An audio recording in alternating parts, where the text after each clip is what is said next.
এই মাহফিলে যিনি আজকে উপস্থিত হয়ে আপনাদেরকে ধন্য করার কথা ছিল, আমাদের অত্যন্ত প্রাণপ্রিয়, বাংলাদেশে গঠনমূলক খুব সুন্দর সাবলীল যারা কথা বলেন,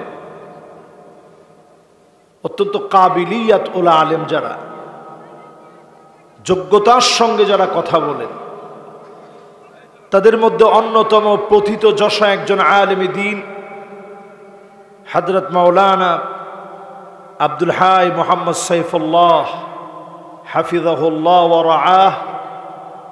আপনারা নিশ্চয়ই জানেন, মারাত্মক দুর্ঘটনা, রোড অ্যাক্সিডেন্টের মধ্য দিয়ে উনি যেইভাবে রোড অ্যাক্সিডেন্টটা করেছিলেন, ওনার গাড়িটা থেমেছিল, একটা ট্রাক এসে এতটা জোরে আঘাত করেছে, ওনার পুরা পরিবার একসাথে ছিল। পুরো পরিবার নিয়ে মাহফিল করে ফেরার পথে ময়মনসিংহে মাহফিল শেষ করে ওনার খালার বাড়ি থেকে ওনার স্ত্রী এবং 3 সন্তান সহ ওনার 3 কন্যাকে নিয়ে যখন ফিরছিলেন, মারাত্মক রোড অ্যাক্সিডেন্টের কারণে উনি আজকের এই মাহফিলে আসতে পারেনি। চোখে প্রচন্ড আঘাত পেয়েছে। আমার মাহফিল ছিল গতকালকে, মাগরিবের পরে ছিল সেই ত্রিশাল, সেইখান থেকে পরের মাহফিল ছিল ভালুকায়। মাহফিল শেষ করার পর প্রিয় ভাই যখন ফোন দিলেন, আমার আজকের মাহফিল ছিল ময়মনসিংহে, এটা ক্যান্সেল হওয়াতে উনি কোত্থেকে খবর পেলেন ফেসবুকে, উনি আজকের এই মাহফিলটা যখন খবর দিলেন এবং বললেন এটা যেতেই হবে, আমি চিন্তা করলাম আজকের একটা রজনী অন্তত একটু রেস্ট করে আমি কাটাই।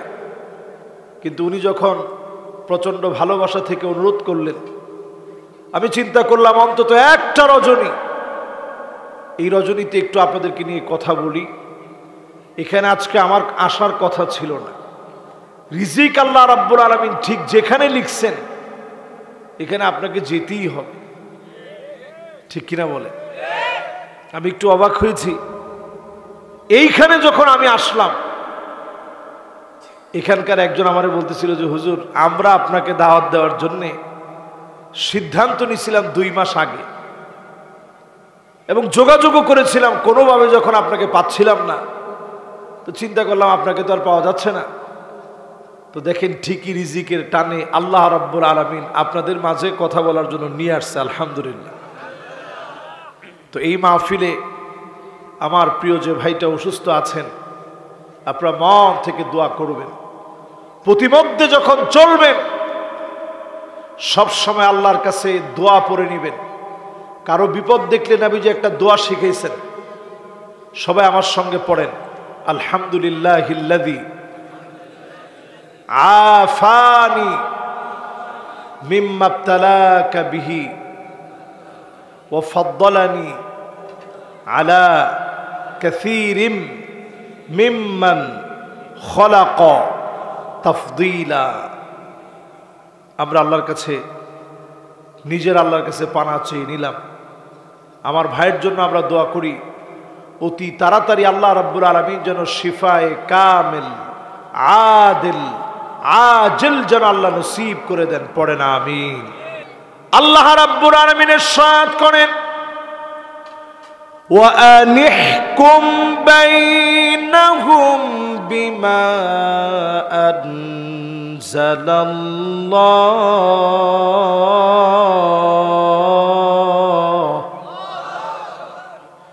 নবী বিচার করা লাগবে কোরআন দিয়ে। এই যে আমার হাতের কোরআন, এই কোরআন দিয়ে বিচার করতে হবে, এই কথাটা কার? সবাই কিন্তু একটু আওয়াজ নিয়ে বলতে পারেন না। সিরাজগঞ্জে আমি বহু মাহফিলে আসছি, আপনারা দেখছেন আমারে, বহুত মাহফিলে সিরাজগঞ্জে আমি আসছি। সিরাজগঞ্জের শ্রোতা কিন্তু মরা ডরা শ্রোতা না, করে না কো ডুস ডাস, মারে না কো ফুসফাস, গোটা দই আনত, তেরে মেরে ডান্ডা করে দেব ঠান্ডা। এই দোরাসাব মার্কা মুসলমান অন্তত সিরাজগঞ্জের মাটিতে নাই বলে আমি মনে করি। হ্যাঁ, ও না না, 15 বছরে তো আমি একবার দুইবার আসি নাই তো। এই যে এইখানে পাশেই, এই 1 বছর আগে মানে এর পাশেই আমি আসি। পাঁচলায় তো অনেকবার আসছি, পাঁচলিয়ায়, কালীপুরে আসছি কতবার। তার মানে এই আশেপাশের সব জায়গাতে আমি আসছি। আপনাদের মাহফিলটি একটু আমার জন্য নতুন। এই মাহফিলে একটা শ্রোতাও আমরা আওয়াজ ছাড়া থাকবে না। হিম্মত নিয়ে বলেন তো, বিচার করা লাগবে কি দিয়ে? এই কথা আমি বলি নাই। আল্লাহ রাব্বুল আলামিন সূরা মায়েদার ভিতরে 1450 বছর আগে কোরআন নাজিল করে দিয়ে জানায় দিলেন, ওয়া আনিহকুম বাইনাহুম বিমা আনজালাল্লাহ। বিচার করা লাগবে কোরআন দিয়ে। আজ 53 বছর পার হয়ে যাচ্ছে, স্বাধীনতা পেয়েছি, অনেক কিছু পেয়েছি, সব দেখলাম, কোরআন দিয়ে বিচার নাই। আজকে যদি কোরআনের দিকে আপনি আসেন, আপনাকে যিনি বিজয়ের জন্য কবুল করবেন তিনি কে? এই বিজয় আল্লাহ লোক দেখেন না, এই বিজয় আল্লাহ সংখ্যা দেখেন না। এই বিজয় অর্জনের জন্য আল্লাহ পাক দেখেন চেষ্টা। আস-সা'য়ু মিন্না ওয়াল ইতমামু মিনাল্লাহ। চেষ্টা যখন আপনি করবেন, দিনের জন্য বিজয়ী বানায়া যিনি কবুল করে নেবেন তিনি কে? এবার যারা আমার সঙ্গে মাহফিলে টুকটাক কথা বলতেছেন, শুনতেছেন, সবাই আরেকটু মনোযোগ নিয়ে এই মাহফিলের ভিতরে একটু আওয়াজ করে বললেন, এই বিচার যে কোরআন দিয়ে করতে হবে, এই করাটা আমাদের জন্য সুন্নত, মুস্তাহাব না ফরজ? এই তো মাশাআল্লাহ মাহফিল এখন ঠিক হয়ে গেছে। তাইলে এই কোরআন দিয়ে বিচার করার হুকুমটা কি? এই কোরআনের বিচারের জন্য তেমন বেশি লোক লাগে না, সব লোক এই কোরআনের দিকে আসবে না। আপনি যদি কোরআনের বিজয়ের পক্ষে আসেন, দুনিয়া থেকে জীবনটা যদি চলেও যায়, যিনি বিজয়ী বানায় দিবেন তিনি কে? উহুদের প্রান্তে শহীদ হয়ে গেল সাহাবীর নাম আব্দুল্লাহ। উহুদের প্রান্তে শহীদ হয়ে গেছে।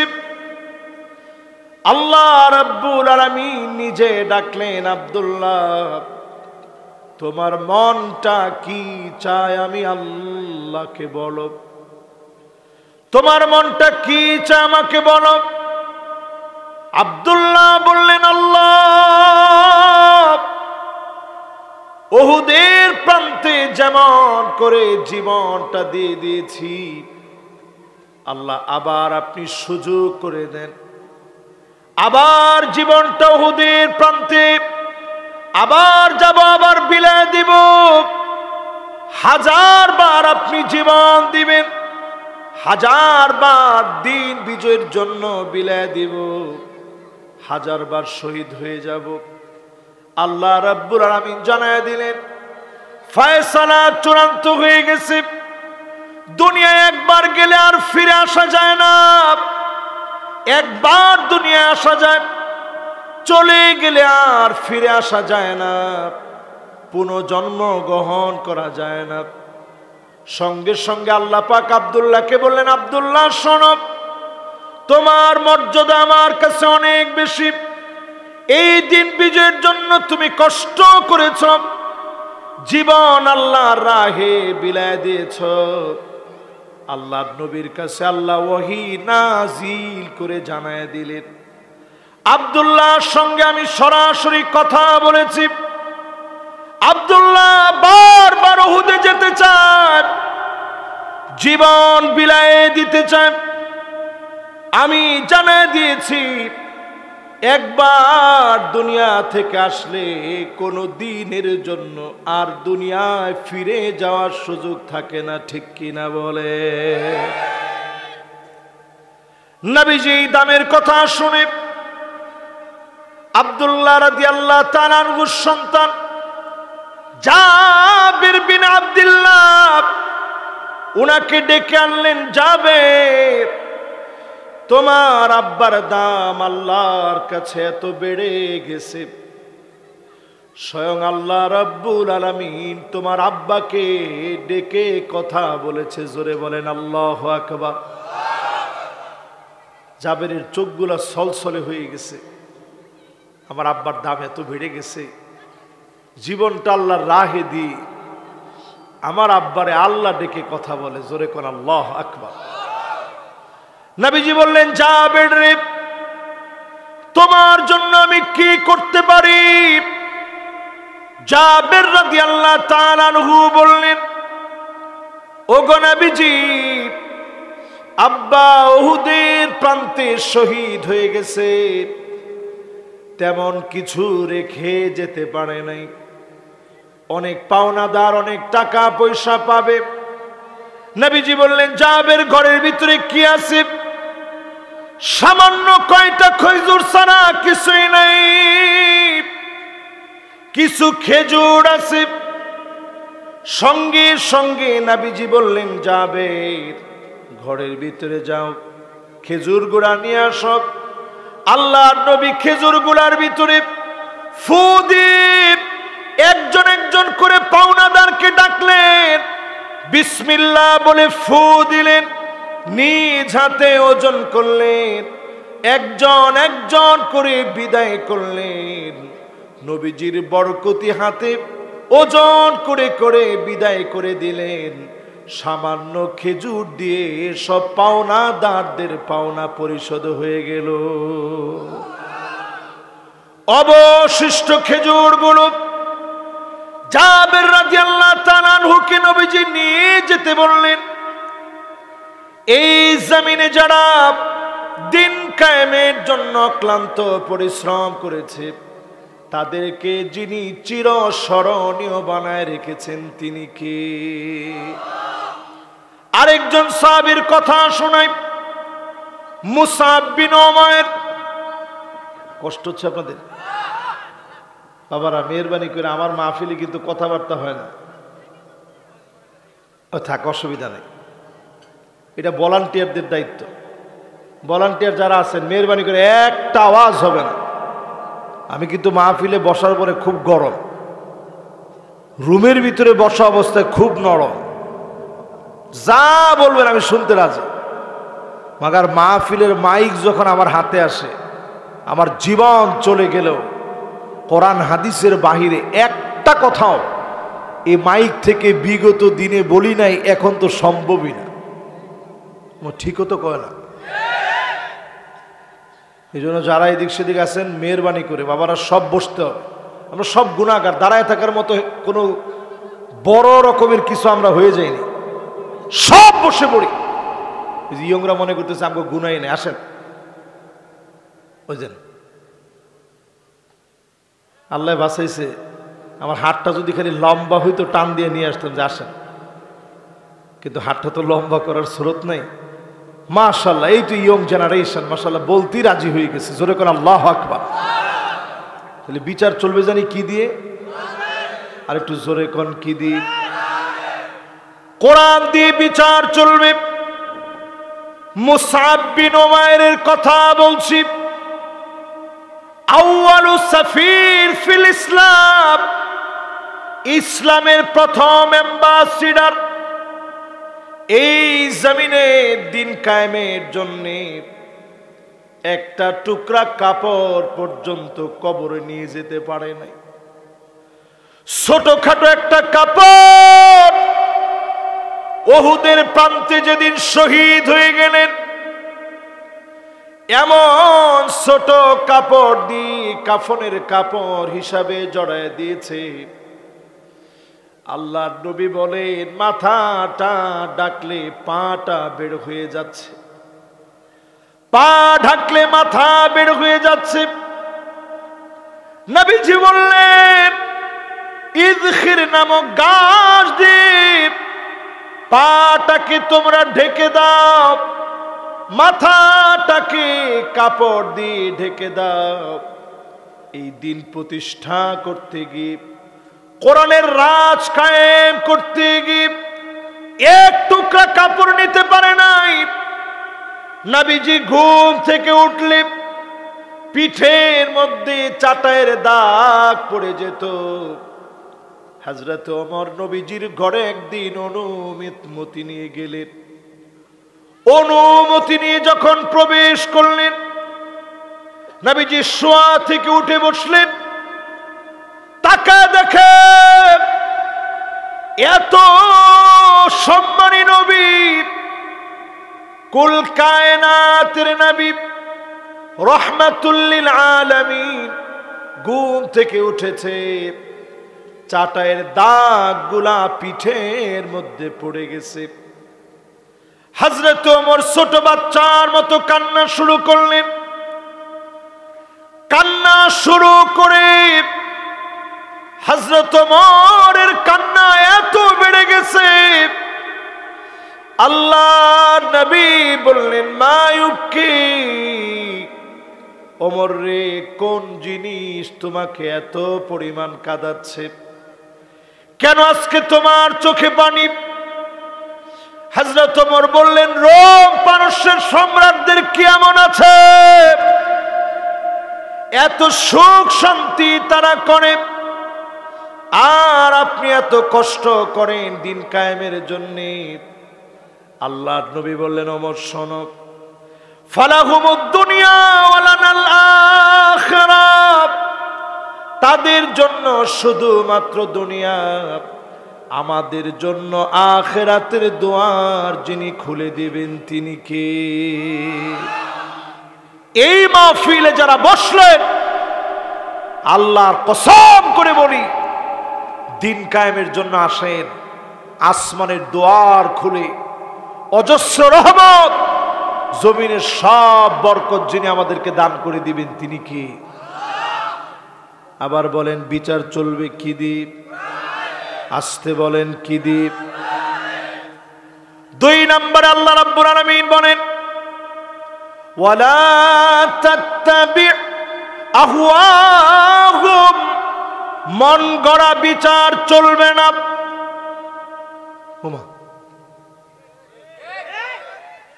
কার কথা? সবাই হা করে বসে আছে। হুজুরের চেহারাটা আগে দেখি। আমার চেহারা দেখে কিন্তু কোনো লাভ নাই, আমার চেহারা ওইরকম কোনো সুন্দর কিছুই না, আল্লাহ যতটুকু বানাইছে আলহামদুলিল্লাহ। আচ্ছা কোন মন গড়া বিচার চলুক চান? না না না, চান তো আপনারা, শুধু ক্যামেরাম্যান 2 জন, আর আপনারা সবাই মন গড়া বিচার চান। 16 বছর অনেকে ঘরের মধ্যে ঘুমাইতে পারেন নাই, এটা কি ঠিক না বেঠিক? 16টা বছর অনেকের নামে মিথ্যা মামলা হামলা প্রতিনিয়ত হয়েছে, ঠিক কিনা? এই মন গড়া বিচার যদি জীবনে কোনোদিন আর না চান, আল্লাহ পাক এবার সুযোগ দিয়েছে, এই সুযোগ যদি কাজে না লাগান, আজকের সিরাজগঞ্জের মাহফিলে পরিষ্কার লিখে রাখেন, আগামী 50 বছরেও ভাগ্যের পরিবর্তন এ জাতির হবে না, ঠিক কিনা বলে? মাশাআল্লাহ, এখন দেখি একটু ঠিকঠাক জোরে জোরে বলতেছি, সব ঠিকঠাক জোরে জোরে বলবেন। আমি আলেমদেরকে মনে করায় দিতে চাই, মন গড়া নীতির দিকে আর একটা কদম যেন লোকেরা না যায়। দাওয়াতি মাহফিলে, জুমার খুতবায়, সব জায়গায় আমাদের প্রচার করা লাগবে, ঠিক কিনা বল? তাহলে সামনে দিন আসবে এমন গাছের ভিতরে আলেমদেরকে লটকায় রাখবে, বলার মতো কেউ থাকবে না। ঠিকঠাক আপনারা যাই বলেন, ঠিক বেঠিক আপনারা যাই মনে করেন, উজবেকিস্তানের মতো দেশ, ইমাম বুখারীর দেশ, ইসমাইল কফফাল আশ-শাশির দেশ, হিদায়ার লেখক বুরহানুদ্দিন মারগানানির দেশ, আকীদার কত বড় ইমাম, ইমাম মাতুরিদি, এমন হাজারো আলেমের দেশ উজবেকিস্তান। আমি নিজে সেই জায়গায় গিয়েছি, কোরআন মাটির নিচে পুঁতে রেখেছে। উসমানী খিলাফতের শত শত বছর মুসলমানদের রাজধানী, সেখান থেকে একটা মাত্র কাল্পিক কামাল আতাতুর্কের নেতৃত্বে মুসলমানদেরকে ধ্বংস করে দেওয়া হয়েছে। স্পেনের শত শত মুসলমানের রক্তে রঞ্জিত হওয়ার পরে শত শত বছরের ইতিহাস সব ধ্বংস করে দেওয়া হলো। মুহূর্তের ভিতরে লাখ লাখ মুসলমানদেরকে শহীদ করে দেওয়া হয়েছে। যদি এখনো আপনি প্রস্তুত না হন, আগামী দিনে এমন দিন আসবে সারা বাংলাদেশে আলেমদেরকে জুলুম নির্যাতন এত করা হবে, গাছে গাছে মেরে মেরে আলেমদেরকে ঝোলায় রাখবে। ঠিক তো কয় না? এবার সহিহ হাদিস থেকে বক্তব্য শোনেন। ঠিক কইবেন না মানে আপনি ঠিক না করলে তো আপনার ঝামেলা আছে। সহিহ হাদিসের বক্তব্য শোনেন, কয় দিক থেকে আযাব আসবে একটু শোনেন। মন গড়া রীতির পিছনে অনেক ছুটছেন। এক নাম ও কি করে কমো, ও কেমনে করে বলতে বলতেছেন? না না না, শক্ত করে বলবো না, নরম করে কইতেছ।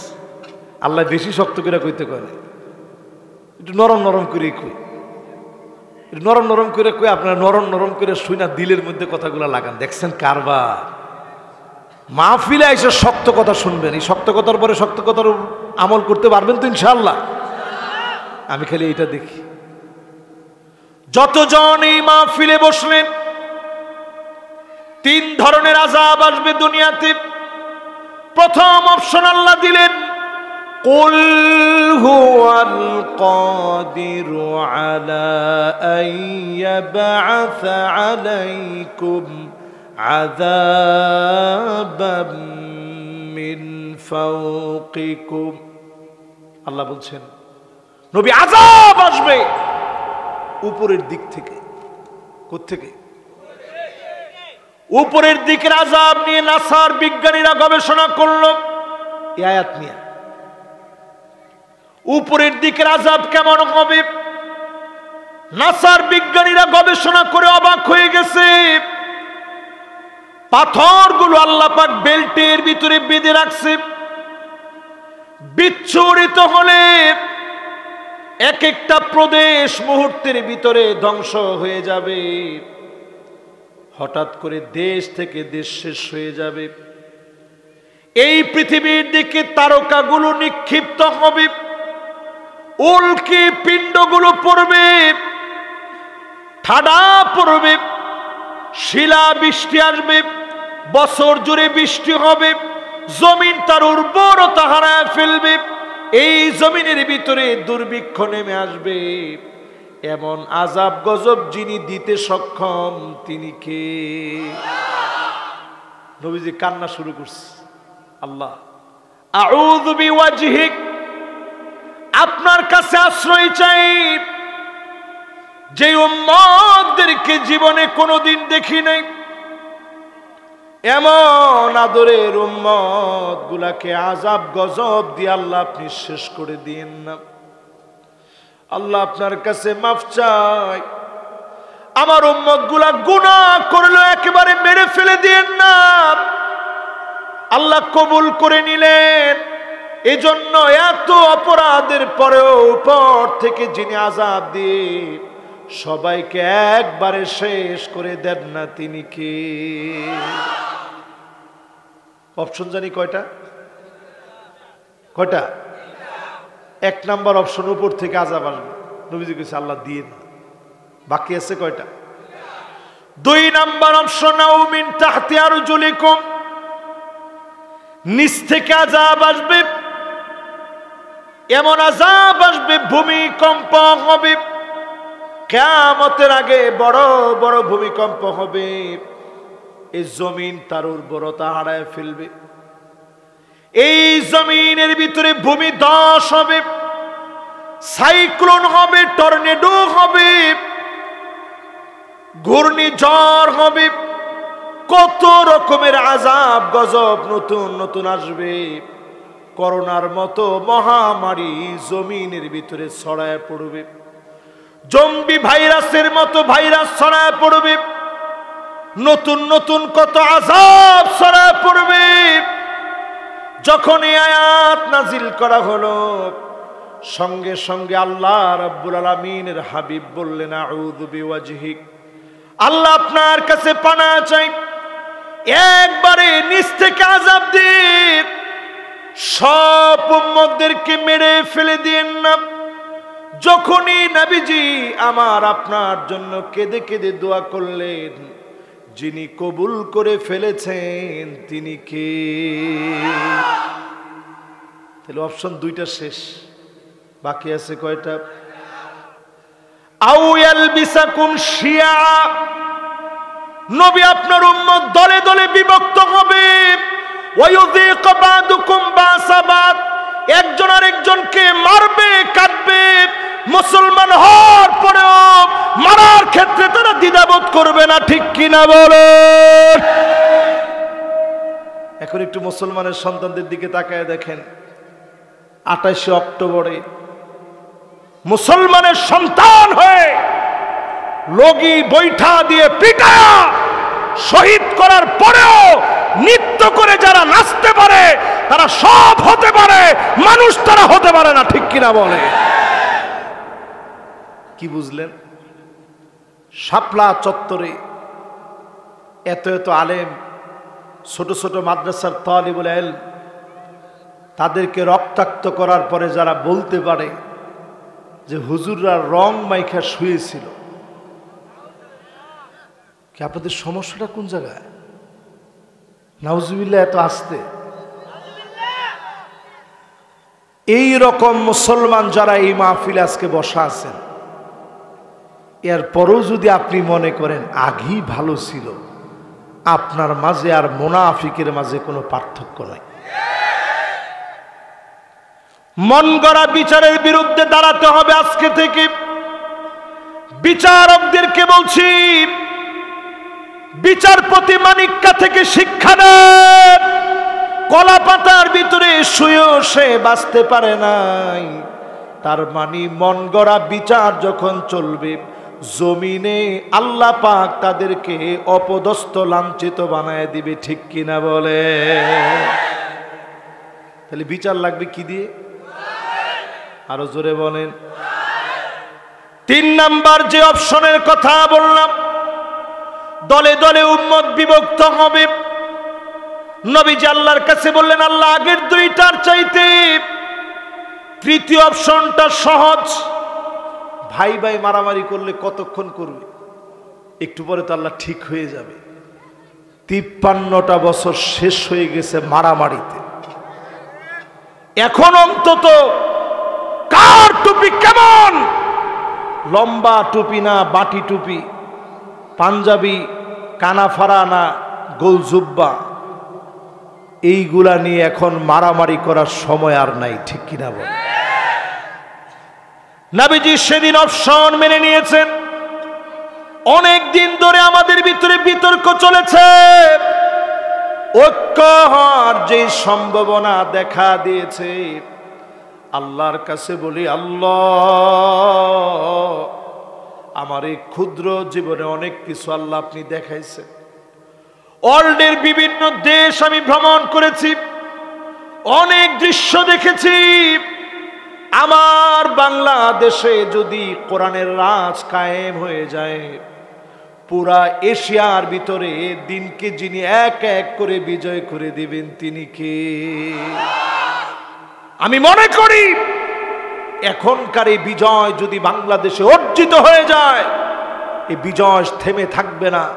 ইমাম মাহদী আলাইহিস সালাতু ওয়াস সালাম আসার আগে যে গ্রাউন্ড তৈরি হওয়ার কথা, এই গ্রাউন্ড আমার বাংলাদেশ থেকে তৈরি হয়ে যাবে, ঠিক কিনা বলে?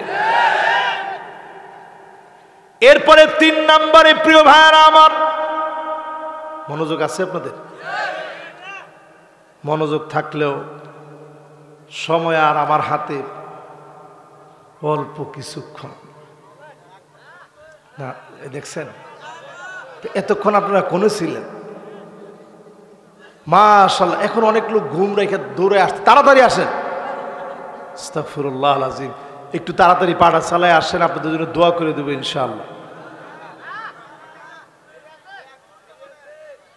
আরো 1 ঘন্টা তো ঢাকা যাবো না কোন সময়? মাশাআল্লাহ, আজকে তাহলে আপনাদের সিরাজগঞ্জে থেকে যায়, কি বলেন? ঠিক আছে, মাশাআল্লাহ, লিল্লাহে তাকবীর, মাশাআল্লাহ, লিল্লাহে তাকবীর। ঘুম আসছে আপনাদের? আমি 8টা বিষয় বলবো। 1 নাম্বার, বিচার লাগবে কি দিয়ে? 2 নাম্বার বলছি মন গড়া বিচার চলবে। শুধু মন গড়া বিচারের কারণে আমরা হারিয়ে ফেলেছি আমাদের সর্বাধিক শ্রদ্ধেয় হাজার হাজার মুফাসসিরের আইডল, তাফসীর অঙ্গনের অন্যতম রূপকার আল্লামা দেলওয়ার হোসেন সাইদি রহমতুল্লাহ আলাইহি। শুধু মন গড়া বিচারের কারণে এই দেশের সেরা সেরা মানুষ দুর্নীতির দায় যাদের ব্যাপারে প্রমাণ করতে পারে নাই, যারা অকপটে ফাঁসির মঞ্চে গিয়েছে, হাসি মুখে গিয়েছে, তাদের ফাঁসিগুলা প্রমাণ করে দিয়েছে এই জমিন যার অচিরেই বিচারও চলবে তার, ঠিক কিনা বলে? তাইলে স্পষ্ট বোঝা যাচ্ছে মন গড়া বিচারের আর কোনো সুযোগ দেওয়া যায়। 3 নম্বরে প্রিয় ভাইরা আমার, ওয়াহযারুহুম আন ইফতিনুকা আন বা'দি মা আনজালাল্লাহু ইলাইক। আল্লাহ পাক বলেন সতর্ক থাকা লাগবে। কি লাগবে? আরো আসতে কোন? এবার একটু সতর্ক থাকারে আপনারা সিরাজগঞ্জের ভাষায় কি বলেন?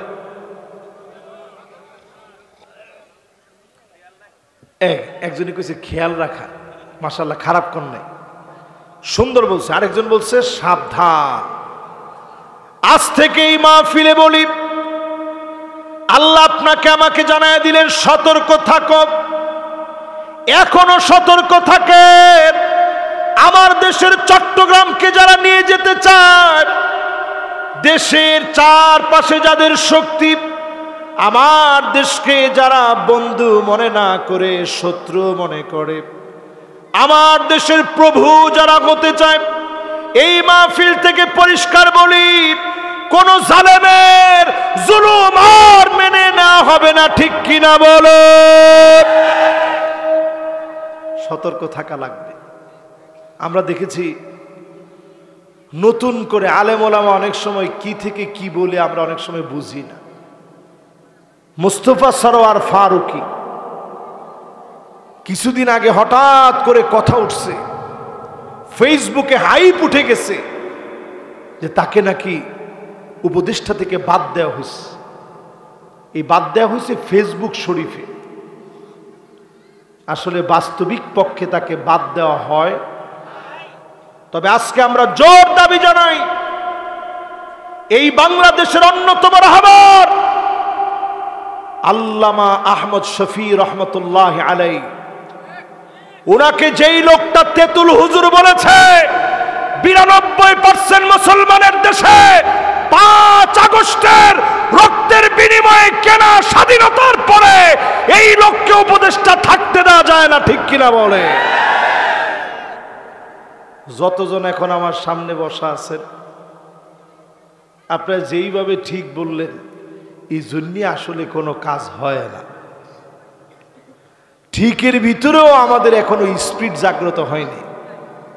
আমার মনে হয় 16 বছর যদি 32 বছরে রূপান্তরিত হইতো, এই জাতি আরেকটু সোজা হইতো। এখনো তো ঠিক কয় না, আরো আসতে কয়। এই মাহফিলে যারা বসলেন সতর্ক হয়ে যান। ফাঁক ফুকর দ্বীপ, লেসবিয়ান, LGBTQ, ট্রান্সজেন্ডার, সমকামিতাকে যদি প্রমোট করা হয়, অবশ্যই মুমিন হলে তার বিরুদ্ধে প্রতিবাদ করা লাগবে, ঠিক কিনা বলে? নাটক, সিনেমা, স্বাধীনতার পক্ষে যে নাটক সিনেমা এই পর্যন্ত তৈরি হয়েছে, মেহরবানি করে কথা বলা যাবে না বাবারা। স্বাধীনতার সপক্ষে এই পর্যন্ত যত নাটক হয়েছে, যত সিনেমা হয়েছে, সব নাটক সিনেমার ভিতরে ভিলেন চরিত্রের যে লোকটা, তারে দেখবেন সুন্দর দাড়িয়ালা, কপালের ভিতরে ঠিক নামাজের কর, তসবিহ জপতেছে, সুবহানাল্লাহ সুবহানাল্লাহ। যত রকমের ভিলেন চরিত্র, সব ভিলেন চরিত্রে দেখানো হয় দাড়িয়ালাদেরকে।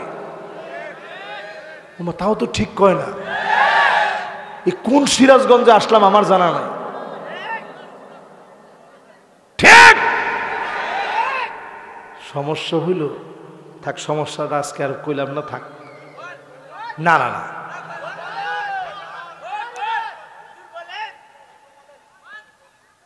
ঠিক আছে, সমস্যাটা ওয়াজের মধ্যে শুরু হয়ে থাক, ওয়াজের মধ্যে চলতেছে, এটার মধ্যে থাকুক। শুনেন এবার, যতজন আমার সামনে বসছেন একটু চিন্তা করেন, নাটক সিনেমার ভিতরে সব দাড়িওয়ালা লোকগুলো অপরাধী। সমাজের ভিতরে পার্সেন্টেজ দাঁড় করে দেখেন, যারা লুটেরা, যারা ডাকাত, দাড়িওয়ালা লোকগুলো এই কাজগুলো করে নাই, ঠিক কিনা বলে? কয়টা দাড়িওয়ালা লোক এই কাজ করছে? হ্যাঁ, একজন যিনি ছিল দরবেশ, ধরেছিলেন বেশ, এই বেশ ধরা ব্যক্তি একটু দাড়িটা নিচে এসে ফেলছিল, টাকাও ভালো কামাইছিল, কিন্তু টাকা তারে বাঁচাইতে পারে নাই, ঠিক কিনা বলে? পরিষ্কার আজকের মাহফিল থেকে আমরা বলি, মানুষ সোজা হয়, অনেকে সাপের মতো মরে সোজা হয়। এক সাপ বন্ধুত্ব করেছিল বিড়ালের সঙ্গে। কার সঙ্গে? বিড়াল সাপটাকে লক্ষ্য করে বলছে, বন্ধু তুমি এক কাজ করো, যেইভাবে তুমি নড়াচড়া করে ফুসফাস করে আওয়াজ করো, মানুষজনের খুব কষ্ট হয়। তুমি এখন থেকে এরকম ফুসফাস করে চললে আমারও ভয় লাগে তোমার কাছে আসতে, তুমি একটু সোজা হয়ে চলো। তো সাপ কি আর নসিহত শোনে? জোরে কোন শোনে? সাপ তো সেই রকম বেঁকে বেঁকে চলে। চলতে চলতে সাপ গিয়ে দাঁড়াইছে কৃষকের সামনে। ফস করে যখন ফনা উঠাইছে, কৃষকও চিন্তা করছে এখন আমার নিজের তো বাঁচতে হবে, দিয়েছে ঘাড়ের মধ্যে বাড়ি। সাপের ফস ফাঁস একটু সময়ের মধ্যে শেষ, একেবারে সোজা হয়ে গেছে। বিড়াল পাশ দিয়ে যাচ্ছিল, চিন্তা করছি একটু গিয়ে দেখে আসি বন্ধুটার কি হালত, এত সোজা হইল কেমনে। বিড়ালের অভ্যাস দেখবেন, এসেই প্রথমে থাপা দেয়। বিড়ালও এসে থাপা দিয়েছে সাপকে।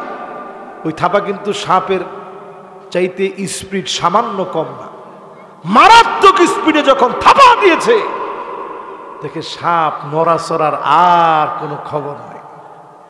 বিড়াল তখন কানে কানে গিয়ে বলতেছে, দোস্ত সোজা তো হইলা, একেবারে ময়রা সোজা হইলা। আজ আমরা দেখেছি ওই লোকদেরকেও এখন যখন জিজ্ঞাসা করা হচ্ছে কেমন আছেন, এরা পাক্কা আল্লাহর ওলির মতো জবাব দিচ্ছে, আলহামদুলিল্লাহ ভালো আছে। অনেকে এইভাবে দেখাইতেছে, ভাই দোয়া করি। কি করেন? আল্লাহ পাক বুঝায় দিলেন, সতর্ক হয়ে যাও, আজকে থেকে সতর্ক হয়ে যান। এই জমিনকে যিনি আমাদেরকে কর্তৃত্বের জন্য দিবেন, আমাদেরকে ক্ষমতা দিবেন, আল্লাহ পাক দেখবেন, তিলকাল আইয়ামু নুদাউিলুহা বাইনান নাস।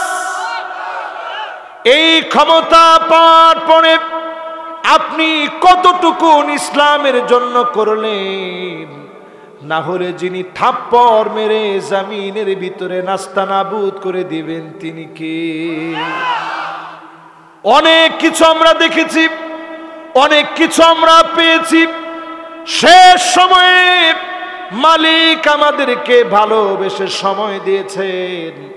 সতর্ক হয়ে কাজে লাগান, জমিনটাকে যিনি আবাদের ব্যবস্থা করে দিবেন তিনি কে? 3 নাম্বার শেষ, জোরে বলেন এখন কয় নাম্বার? 4 নাম্বারে আল্লাহ রাব্বুল আলামিন বলেন, ফাইন তাওয়াল্লাউ ফাআলাম আন্নামা ইউরিদুল্লাহু আইয়ুসিবাহুম বিবাদি যুনুবিহিম। নবীর পরেও যদি কেউ ঘাড়তেরামি করে, সিরাজগঞ্জের ভাষায় বলে ঘাউরামি করে। কি বলে? ও আপনারা কি বলেন? তেরামি করা নাকি? মানে ঘাট তেরা। কিছু লোক এরকম আছে না নাই? আল্লাহ বলেন ফাইন তাওয়াল্লাউ, যদি মুখ ফিরায় নাও। দেখবেন কোরআনের কথা বললেই অনেকে এরকম লোক আছে না নাই?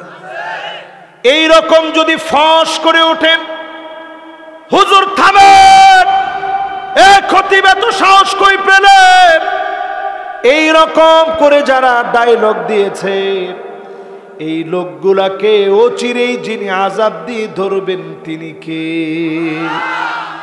আমাদের দেশের অধিকাংশ লোকের জন্য আযাব চলে আসার কথা। আরে কথা কয় না। আমি তো আপনাদেরকে হিসাব করে বুঝাই, বাংলাদেশে 4 কোটি মানুষ আছে যারা ডাইরেক্ট সরাসরি রাজনীতি করে। ঠিক তো কয় না? এটা আমার না। বর্তমানে যারা রাষ্ট্রবিজ্ঞান নিয়ে যারা কথা বলে, সমাজ বিজ্ঞান নিয়ে যারা কথা বলে, গবেষকদের বক্তব্য হচ্ছে বাংলাদেশের 4 কোটি মানুষ সরাসরি রাজনীতি করে। 16 কোটি মানুষ ডাইরেক্ট কোনো রাজনীতি করে না। তারা কি করে? 16 কোটির ভিতরে পিচ্ছি দিচ্ছি বাচ্চা কাচ্চা মিলে 8 কোটি বাদ দেন, আরো থাকে 8 কোটি। এরা যেদিকে ছাতা, যেদিকে বৃষ্টি ওইদিকে ছাতা।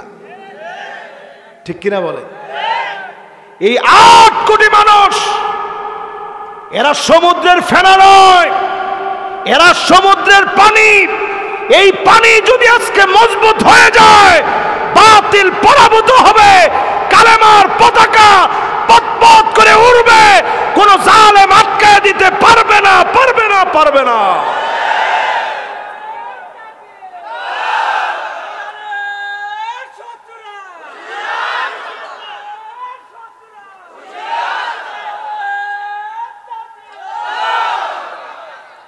যতজন এই মাহফিলে বসছেন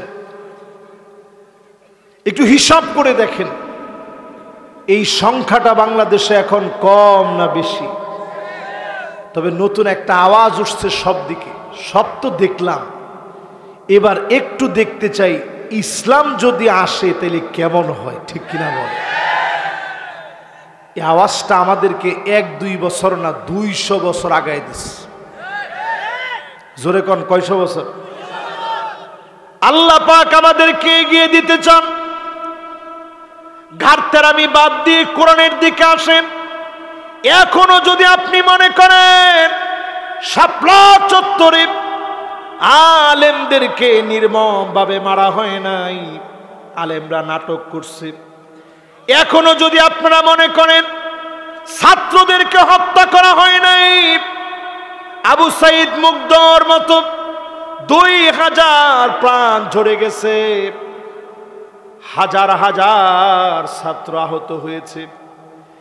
এত পরিমাণ রক্তের মূল্য যদি আপনার কাছে না থাকে, আল্লামা দেলোয়ার হোসেন সাইদি রহমতুল্লাহ আলাইহি 13.5 বছর জেল খেটেছে।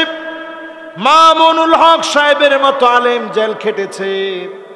অসংখ্য আলেমকে দিনের পর দিন আপনারা জেলে রেখেছেন।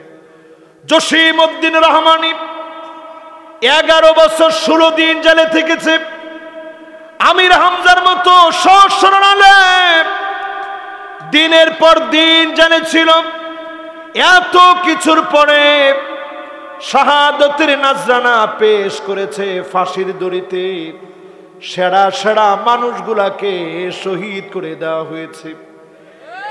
এরপরেও যদি আপনি মনে করেন এখনো ঘাটতারামি করবেন, ফাইন তাওয়াল্লাউ ফালাম, আল্লাহ বলেন নবী জেনে রাখেন আমি অচিরেই আযাব দিয়ে ধরব, আযাব থেকে তোমরা বাইরে যেতে পারবে না। ঠিক কিনা বলেন? এই মাহফিলে যারা বসছেন, আযাব থেকে যদি বাঁচতে চান, যে আযাব সামনের দিনে আসতেছে, এই আযাব থেকে যদি বাঁচতে চান, এখন থেকে সিদ্ধান্ত নেন ঘাটতারামি করার সুযোগ আর এখন নাই। ঠিক কিনা বলেন? এটা আমি কোরআন থেকে বলছি ডাইরেক্ট। এরপরেও যদি আপনার কাছে মনে হয় না আগেই ভালো ছিল, জয় বাংলা বলতে বলতে মরবো, তোর কপালে কালেমা নসিব হবে না। ঠিক কিনা বলেন? 5 নম্বরে আল্লাহ রাব্বুল আলামিন বলেন, কয় নাম্বার? আরো জোরে, জোর হলো না। 5 নম্বরে আল্লাহ রাব্বুল আলামিন বলেন, ওয়া ইন্না কাসীরাম মিনান নাসি লাফাসিকুন।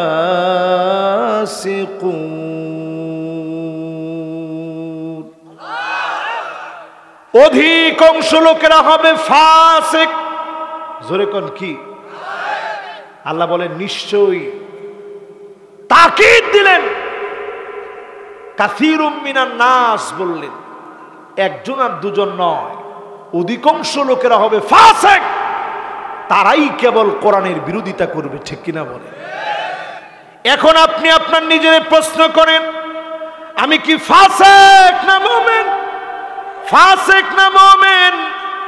যদি আমি মুমিন হই, আল্লাহর জমিনে দিন কায়েমের সিদ্ধান্ত যদি নেই, ঈমানের উপরে যদি চলি, অবশ্যই যিনি আমাকে বিজয় দান করে দিবেন তিনি কে?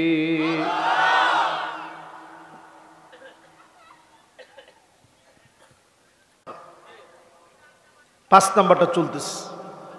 সবাই বলেন কয় নাম্বার? ফাসিক যারা তারা বিরোধিতা করবে, আর মুমিনরা দ্বীনের দিকে আসবে। ঠিক কিনা বলেন? সারা বাংলাদেশে পরিসংখ্যান চালিয়ে দেখা যাচ্ছে অধিকাংশ লোক এখন দ্বীনের বিজয়টা দেখতে চাচ্ছে। আমি কি ঠিক বললাম? ছোট ছোট বাচ্চারা স্লোগান দিয়েছিল, উই ওয়ান্ট জাস্টিস। আমরা এতদিন যা দেখছি ন্যায় বিচার দেখি নেই, এজন্য উই ওয়ান্ট জাস্টিসের মানে হলো ন্যায় আর ইনসাফ ভিত্তিক বিচার দেখতে চাই। জোরে কোন আল্লাহু আকবার। এই স্লোগান বাচ্চাদের মুখের স্লোগান নয়। ইন্নাল্লাহা ইয়া'মুরু বিল আদলি ওয়াল ইহসান, আল্লাহ পাক ন্যায় ইনসাফের কথা বললেন, ওয়ার্ডার করলেন এই জমিনে ন্যায় আর ইনসাফ মালিক প্রতিষ্ঠা করাবেন আমাদেরকে দিয়ে। এজন্য যারা ন্যায় ইনসাফের পক্ষে কাজ করবেন, ধুলা বালু পায়ের ভিতরে লাগবে, মানিক বাররাত কাদামাহু ফি সাবিলিল্লাহ,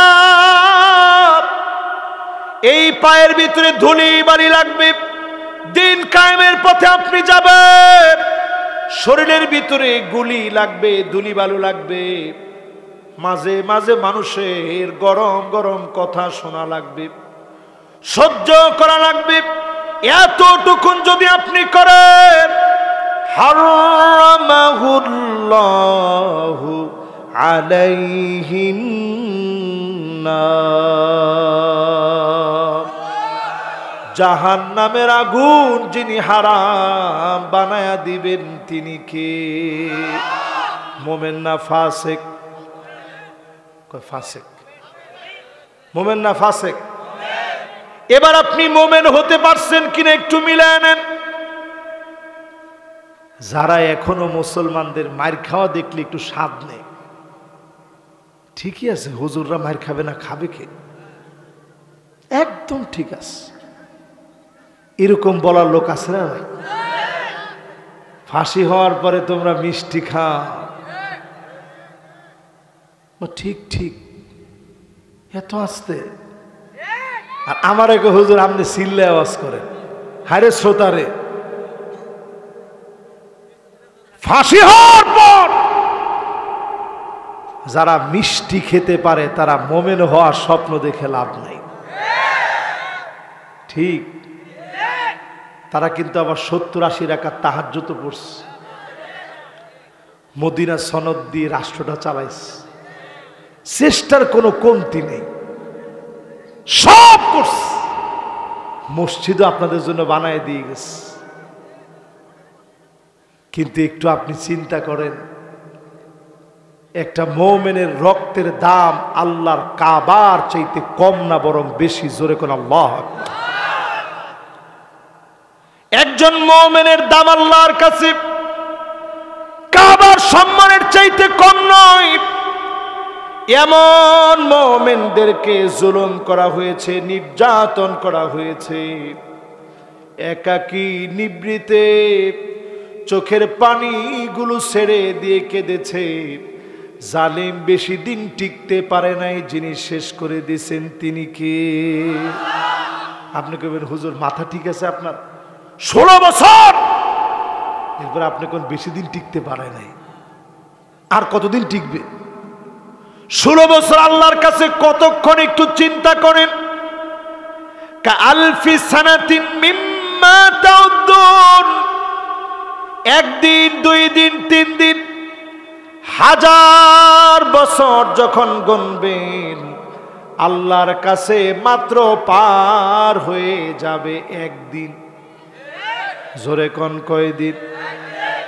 16 বছর আল্লাহর কাছে কয়েকটা সেকেন্ড মাত্র। এই সেকেন্ডের ভিতরে জালেমদেরকে মালিক পতন দিয়ে দিলেন। এত পরিমাণ জুলুম জালেমরা করেছে। কবরের উপরে নেম প্লেট লেখা হয়েছে, ওই নেম প্লেট ভেঙে চুরমার করে দিয়েছে। আজকে তাকায় দেখেন, তাদের নাম নিশানা পর্যন্ত মানুষ দেখতে চায় না, ঠিক কিনা বলেন? আর কেমনে বলবো আপনাদেরকে? এই কথা থেকে পরিষ্কার, আমরা মোমেন হতে চাই, ফাসেকদের সাথে থাকতে চাই। 6 নম্বরে আসেন। কয় নাম্বার? মাশাআল্লাহ, খাপের খাপ, বাপরে বাপ। না না না, কি দেরি আছে? আমারে আব্দুল হাই সাইফুল্লাহ সাহেব বলছে যে ভাই আপনি 1 ঘন্টা 10:30টায় আপনি এখান থেকে উঠে চলে যাবেন। এখন বাজে কয়টা?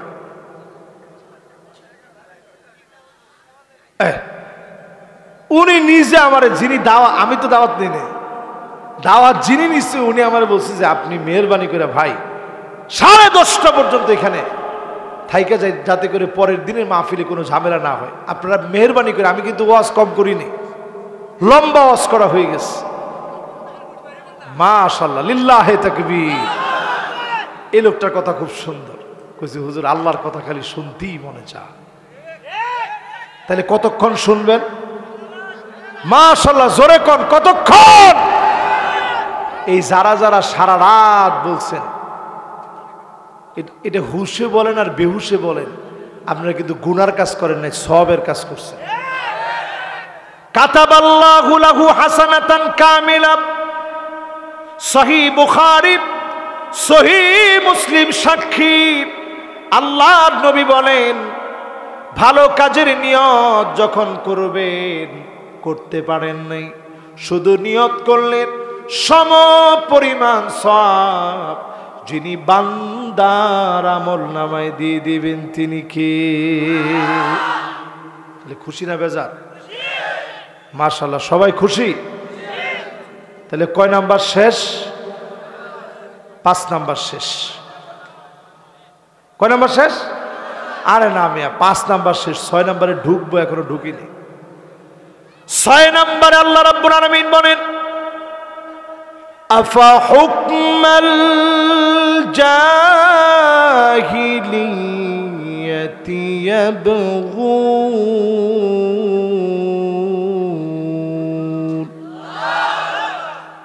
আল্লাহ পাক বলেন, খবরদার জাহিলিয়াতের দিকে যেও না, জাহিলিয়াতের দিকে হেঁটো না।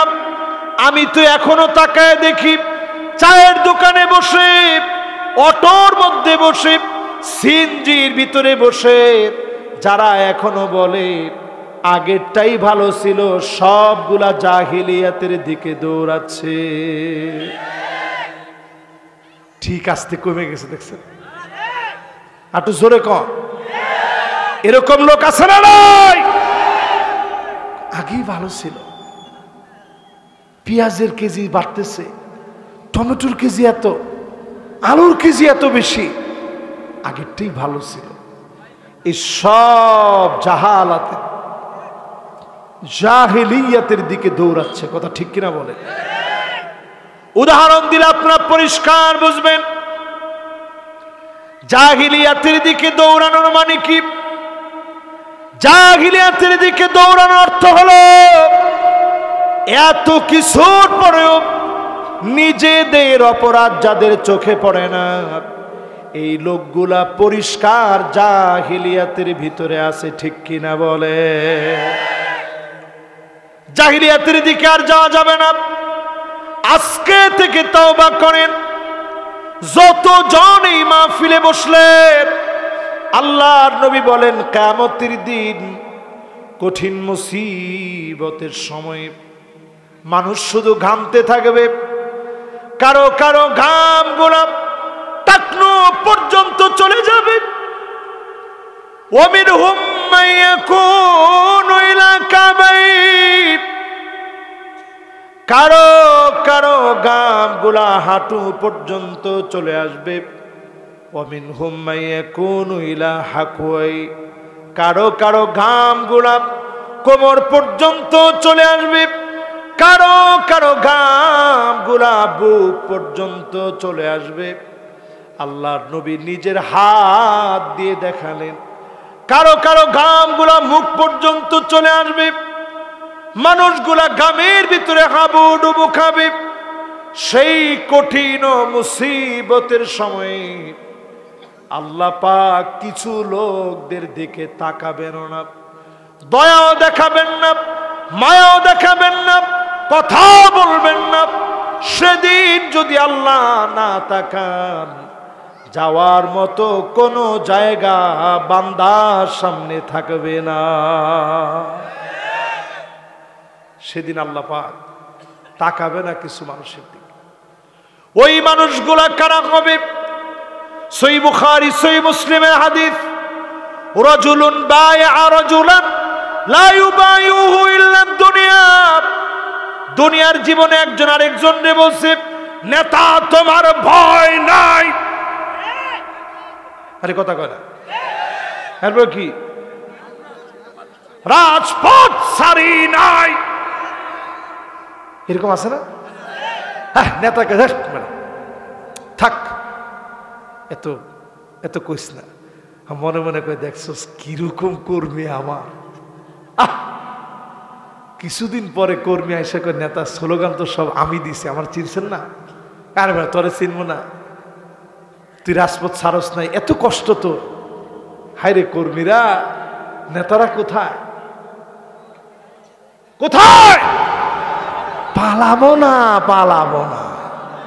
কোথায়? হায়রে কর্মী না থাক, উনি নাই, আপনি খেলা হবে কার সাথে খেলবেন? এবার আপনি একটু চিন্তা করেন, এই সমস্ত লোকেরা এরা কোন চরিত্রের মানুষ? এরা তো ওই চরিত্রের মানুষ যখন কর্মী আইসা বলতো, নেতা বাজার কমিটির পটটার খবর কি, একটু যদি পটটা আমারে দিতেন, স্লোগান তো সব আমি দিস। নেতা তখন বলছে, কিরে মাসুদ তুই ভালো হবি না? হ্যাঁ, তুই ভালো কবে হবি? জীবনে কি তোর সংশোধন হবে না? তোর চরিত্র তো আমি জানি। বাজার কমিটির পদ 6 লাখ টাকা অলরেডি আমি বিক্রি করছি। নেতা যেমন, আরে কর্মীও। এবার নেতা স্লোগান পাল্টে ফেলে, নেতা তোর দরকার নাই, রাজপথে আমি নাই। এরকম দল করা লোক এখন আছে না নাই? এতক্ষণ তো আপনারা একটু মিডির হাসলেন। এবার রাসূলের হাদিসটা মিলায় দেখেন, লফজান লফজা। আল্লাহর নবী বলেন, ওয়া ইল্লা লাম ইয়াফিলাহু, পদ না পেলে, নেতার নেতৃত্ব যারা মানে না, এমন লোকদের দিকে মালিক তাকাবে না, কথা বলবে না, দয়া দেখাবে না, মায়া দেখাবে না। এবার নিজেরা বলেন, পদের জন্য দল করেন না এমন লোক এখন কম না বেশি? আবার কয় বেশি। পদ না থাকলে বাংলাদেশে দল থাকতো? আহা, খালি পোস্টারটি বন্ধ করে দিলে কোন পোস্টার বাংলাদেশে চলবে না। আজকে যদি এটা বলা হয়, উমুক ভাইয়ের সালাম নেন, তোর সালাম নেওয়ার লেগে মানুষ বসে রয়েছে, সালাম দিলেই লোক সালাম নেয় না, আর তুমি দেওয়ালে দেওয়ালে পুরা দেওয়াল সব সারিয়ে দিলা, উমুক ভাইয়ের সালাম নেন। তোমার সালাম কতক্ষণে নিবে মানুষ? মাহফিলে বসে সালাম দেয়, তাও নিতে চায় না মানুষ, আর তুমি দেওয়াল দেওয়াল সাটে ফেললা। যতজন আমার সামনে এখন বসা আছেন একটু হিসাব করেন, এই মার্কা দল যারা করেন, কিয়ামতের দিন আল্লাহ তাকাবে না, দয়া দেখাবে না, মায়া দেখাবে না। নিজেরাই চিন্তা করেন, জমিনে যদি থাকতে হয় আল্লাহর হয়ে থাকা লাগবে, ঠিক কিনা বলেন? 7 নম্বরে আল্লাহ রাব্বুল আলামিন বলেন, ওয়ামান আহসানু মিনাল্লাহি হুকমা, আল্লাহর হুকুমের চাইতে সুন্দর আর কোন হুকুম হতে পারে না। ও এত সুন্দর ঠিকঠাক হয়েছেন এখন, এতক্ষণে আয়সা মনে হচ্ছে যে ঠিক আছে, ইমান একটু জাগ্রত হয়েছে এতক্ষণে। এখন তো শেষ, এতক্ষণ ধরে ওয়াজ করার পরে একটু জাগ্রত হয়েছিল, এখন আবার নিভে গেছে। এখন ঠিক নি কইবেন, এখন একটু চুপ থাকবেন। এখন কইছি ইমান নিভে গেছে, এখন কইছেন ঠিক। এবার একটু আমি শুনতে চাই, আল্লাহর কোরআনের চাইতে সুন্দর কোন হুকুম কি হতে পারে? যত সংবিধান বলেন, কোন সংবিধান কোরআনের সাংবিধানিক, কোরআনের নির্দেশিকার সম পরিমাণের, সমসুন্দর, গঠনমূলক কোন সংবিধান আজ অবধি রচিত হয় নাই, ঠিক কিনা বলে? আমাদের দেশে এখন সংবিধান সংস্কার চলছে, আলেমদের কাছ থেকে পরামর্শ চাওয়া হয়েছে। আমি বলি, শুরুতেই আপনারা বিসমিল্লাহির রহমানির রহিম যেভাবে লেখছেন, লেখাটা ভুল আছে। কানটা খাড়া করে শোনেন, সংবিধানে বিসমিল্লাহির রহমানির রহিম বাংলায় লেখা আছে, এটা কোরআনের আয়াত। এটা কি? আর আস্তে বলেন, কোরআনের আয়াত সবকিছু বাংলায় লেখা যায় না। এই জন্য আমাদের দেশের একেবারে অলরাউন্ডার খেলোয়াড়, তিনি বক্তব্য দিতে গিয়ে বলছে বিসমিল্লাহির রহিম। মনে আছেন আপনাদের? কারণ আমরা এখনো বিসমিল্লাহটা মানুষকে শিখাইতে পারিনি। আমাদের অধিকাংশ দেখবেন বক্তব্য দিতে দাঁড়ায় হুজুরদেরকে অনেক লম্বা লম্বা নসিহত করে, কিন্তু যখন বক্তব্য দিয়ে দাঁড়ায় মাইকটা ধইরেই বিসমিল্লাহির রহমানির রহিম, সহি না ভুল? এই জন্য আমি আজকে সুন্দরতম আজকের আয়োজনে পরামর্শ দিতে চাই, বিসমিল্লাহির রহমানির রহিম এটা কোরআনের আয়াত। সুন্দর করে উপরে আরবিতে ক্যালিগ্রাফি করে সুন্দর লিখনে টাইপ করে বিসমিল্লাহ প্রথম লিখেন, এরপরে আপনি বাংলায় সঠিক উচ্চারণ লেখেন বিসমিল্লাহির রহমানির রহিম, সঠিকভাবে লিখে এরপরে অনুবাদটা সঠিকভাবে দেন। পরম করুণাময় অসীম দয়ালু আল্লাহর নামে শুরু করিতেছি, জোরে কোন আল্লাহ। দেখবেন দেশ অনেকটা কায়দা হয়ে যাবে। তাও তো ঠিকঠাক হইতে পারলাম না। আর বেশি পরামর্শ দিলাম না, শুধু বিসমিল্লাহ নিয়ে পরামর্শটা দিলাম।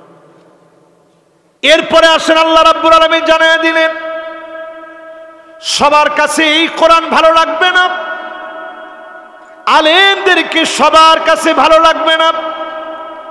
লিকাউমি ইউকিনুন, প্রবল বিশ্বাসী যারা হবে তারাই কেবল এই কোরআনের কাছে আসবে। এমন বিশ্বাসীদেরকে ডেকে ডেকে যিনি মাফ করে দিবেন তিনি কে? এবার আপনাদের খিদমতে যতজন আমার সামনে বসা আছেন, 8টা বিষয় যে বলছি, শেষ কথা দিয়ে আপনাদেরকে এতটুকুন বুঝাই দিতে চাই, লিকাউমি ইউকিনুন, প্রবল বিশ্বাসী হওয়ার জন্য আজকের এই মাহফিলে আমরা বসলাম, মনোযোগ দিয়ে শুনলাম।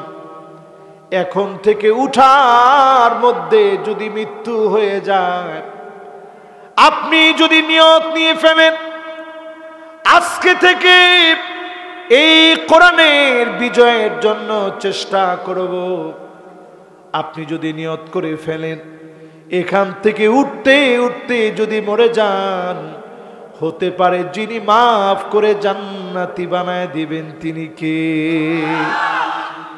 এর সপক্ষে হাদিস শুনেন, আইওয়াফিকাহু বিআমালিন সালিহিন ক্বাবলা মাউতিহি, কিছু লোক এমন থাকবে আল্লাহ পাক তাদেরকে ভালোবেসে ফেলবেন, মৌতের আগে ভালো কাজ করার সুযোগ যিনি দিয়ে দিবেন তিনি কে? শেষ আপনাদেরকে একটা বিষয় পরিষ্কার বলতে চাই, একেবারে বিদায় লগ্নে পৃথিবীর অবস্থা বড় কণ্টকাকীর্ণ, সারা পৃথিবীর অবস্থা বড় ভয়াবহ। বেশি দূর যেতে হবে না, আপনি রিয়াদের দিকে তাকায় দেখেন, সৌদি আরবের রাজধানী রিয়াদের দিকে তাকায় দেখেন, সেখানে একটা বড় ধরনের একটা মেলা হচ্ছে। যেই মেলার ভিতরে সরাসরি কাবাকে যেভাবে কালো গিলাফে আবৃত করা হয়, এই কাবার মতো করে, গিলাফ আবৃত কাবার মতো করে একটা প্রচ্ছদ, একটা ভিডিও তারা চালিয়ে, অ্যানিমেশন ভিডিও চালিয়ে তার সামনে উলঙ্গ অর্ধ নগ্ন মহিলারা সরাসরি নাচানাচি করতেছে সৌদি আরবে। আপনি কি মনে করছেন দুনিয়ার সময় অনেকদিন বাকি আছে? আল্লাহর নবী বলেন, লা ইয়াবকা বাইতুন মিনাল আরাব ইল্লা দাখালাতুহু, আরবের এমন কোন ঘর থাকবে না যেই ঘরের ভিতরে ফিতনা ঢুকবে না। সব ঘরে ফিতনা ঢুকে যাবে। সৌদি আরবের ভিতরে অর্ধ উলঙ্গ নাচ গান শুরু হয়ে গেছে, রাস্তায় রাস্তায় মহিলারা মুখ খুলে হাঁটতেছে। মদিনাতুল মুনাওয়ারায় দেখেছি সিগারেট খাচ্ছে। রসুলের মদিনার মসজিদ নববীর পাশে খানিকটা দূরে সিগারেট খাচ্ছে, ড্রাইভিং লাইসেন্স দেওয়া হয়েছে। রক্ষণশীল দেশে হঠাৎ করে এমন বিপর্যয় পরিষ্কারভাবে প্রতীয়মান হয়, এই দুনিয়া তার শেষ সময় পার করছে। আল্লাহ নবী বলেছেন এমন সময় আসবে এই পৃথিবীর আরবের মতো জমিনে ফিতনা ঢুকে যাবে। নবীজি একদিন ঘুম থেকে উঠে আঙ্গুলটাকে এভাবে দেখালেন, ওয়াইলুন লিল আরব, ওয়াইলুন লিল আরব, ওয়াইলুন লিল আরব, আরবের ধ্বংস আসতেছে। উম্মে সালামা বললেন, ওগো নবীজি, ওগো নবীজি, আরবের ধ্বংস আসতেছে, তার মানে কি আরবের ভিতরে এত এত ভালো লোক আছে, আমরা এত নেককার মানুষ, দিনদার হওয়ার পরেও কেমন করে আরবের লোকেরা ধ্বংস হয়ে যাবে? আল্লাহর নবী বললেন, হ্যাঁ ধ্বংস হবে। ইদা কাসুরাল খাবাস, খারাপই বেড়ে যাবে, অন্যায় বেড়ে যাবে, অশ্লীলতা বেড়ে যাবে, পাপাচার বেড়ে যাবে, তখনই আরবদেরকে যিনি ধ্বংস করে দিবেন তিনি কে? নিয়ম সিটি, নতুন একটা সিটি ঘোষণা করা হচ্ছে। উড়ন্ত ট্যাক্সি থাকবে, মদের বার থাকবে, চাঁদের মাটি সেখানে এনে স্থাপন করা হবে, মানুষ যেন চাঁদের ফিল নিতে পারে। উড়ন্ত ট্যাক্সি এক জায়গা থেকে আরেক জায়গায় নিয়ে যাবে, রোবট দিয়ে সব কাজ চলবে। এরকম নগরীর ঘোষণা করতেছে তারা, কিন্তু তলে তলে সমস্ত ফাহেসা কাজের অনুমতি দেওয়ার কারণে দুনিয়া তার শেষ সময়টা পার করতেছে। এই শেষ সময় ভয়াবহ হবে। আল্লাহর নবী বললেন, অনেক লোকেরা অন্যায় কাজ যখন করবে, ফাহেসা কাজ যখন করবে, তখনই যিনি পাকড়াও করবেন তিনি কে? এরকম একটা দুইটা হাদিস না, অসংখ্য হাদিস তার প্রমাণ। এই ভয়াবহ সময়ে নিজেদের ঈমান নিয়ে বেঁচে থাকাটা এত কঠিন হবে। জ্বলন্ত একটা আগুন, নিজের হাতের ভিতরে আগুনের একটা জ্বলন্ত কয়লা রাখা যেমন কঠিন, এর চেয়ে বেশি কঠিন হয়ে যাবে এই সময়ে যারা ঈমান নিয়ে থাকবেন।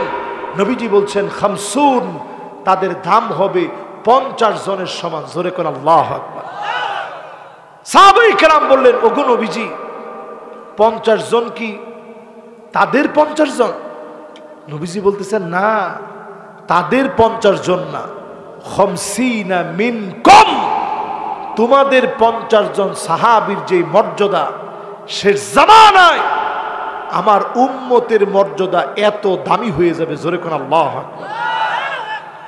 এই জন্য যারা যারা আমার সামনে বসছেন, 8টি বিষয় আজকে আপনাদেরকে বোঝানোর চেষ্টা করছি। 1 নম্বর, হুকুম চলবে আল্লাহর। 2 নম্বরে, মন গড়া বিচার চলবে। 3 নম্বরে, সতর্ক থাকা লাগবে। 4 নম্বরে, ঘাটতেরামির সুযোগ নেই। 5 নম্বরে, ফাসিক যারা হবে, সংখ্যা যত বেশি হোক লাভ হবে না, ঠিক কিনা বলে। 6 নম্বরে, জাহিলিয়াতের দিকে যাওয়ার সুযোগ মুসলমানদের জন্য আর নাই। 7 নম্বরে, আল্লাহর কোরআনের চাইতে সুন্দরতম আর কোনো হুকুম হতে পারে। 8 নম্বরে, বুঝবে তো কেবল তারা যারা প্রবল বিশ্বাসী হবে। আল্লাহ রাব্বুল আলামিন প্রবল বিশ্বাসীদের কাতারে আমাদেরকে আল্লাহ শামিল করে দিক, পড়ে না আমিন।